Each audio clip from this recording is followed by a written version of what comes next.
Hello everyone, আসসালামু আলাইকুম। আমি ফাতেমা আক্তার। আজকে আমি আপনাদের সামনে নিয়ে আসছি নতুন একটি হিজাব টিউটোরিয়াল। সেটি হচ্ছে আপনি কিভাবে শাড়ির সাথে, যে কোনো শাড়ির সাথে আপনি কিভাবে হিজাবটা মেক করলেন বা অর্নামেন্টস পরলেন বা হচ্ছে কানের ইয়ারিং পরলেন, পরার পর হচ্ছে যে দেখা যাচ্ছে যে আমরা হিজাবের কারণে হচ্ছে পড়তে পারছি না, সেক্ষেত্রে আমরা কিভাবে হিজাবটা মেক করব সেটা আজকে আমি আপনাদেরকে দেখাবো। যদি আমার চ্যানেলে নতুন হয়ে থাকেন তাহলে লাইক, কমেন্ট, শেয়ার করতে ভুলবেন না যেন। আর আমার ভিডিওটি যদি ভালো লেগে থাকে লাইক, কমেন্ট করে যাবেন।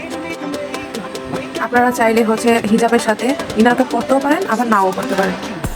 আমি পরেছি জাস্ট হচ্ছে যে যারা সিল্কি চুল যাতে সামনের দিকে না চলে আসে, এই জন্য হচ্ছে ইনারটা ইউজ করতে হবে।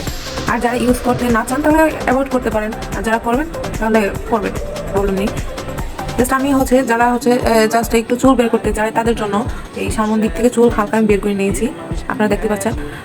এখন আমি এই হিজাবটা পরে নেব।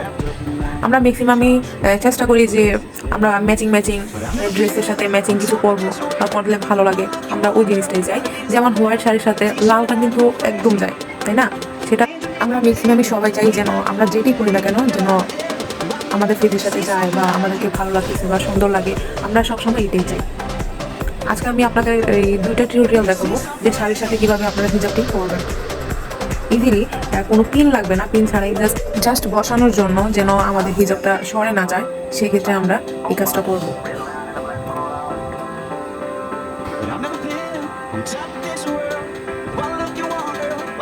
প্রায় আমার ডান হিজাব করা। এটা আমার সেকেন্ড পার্ট। এবার হচ্ছে আপনি হিজাবের সাথে কিভাবে টাইরা পরবেন সেটা আজকে আমি আপনাদেরকে দেখাবো।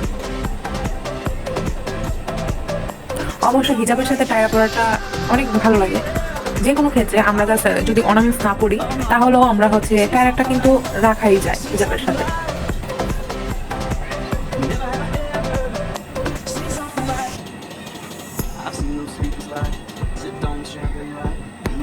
আমাদেরকে হিজাবটা বাঁধার সময় খেয়াল রাখতে হবে যেন আমাদের মাথা থেকে সরে না যায়, সেক্ষেত্রে আমাদেরকে একটা পিন ইউজ করতে হবে। প্রায় ডান আমার হিজাব মেক করা। জাস্ট এখন ফুলটা করে নিব।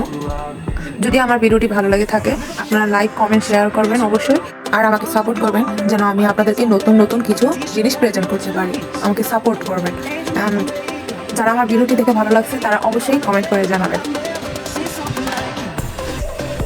ফুল ভিডিওটি দেখার জন্য ধন্যবাদ আপনাদেরকে। আসসালামু আলাইকুম।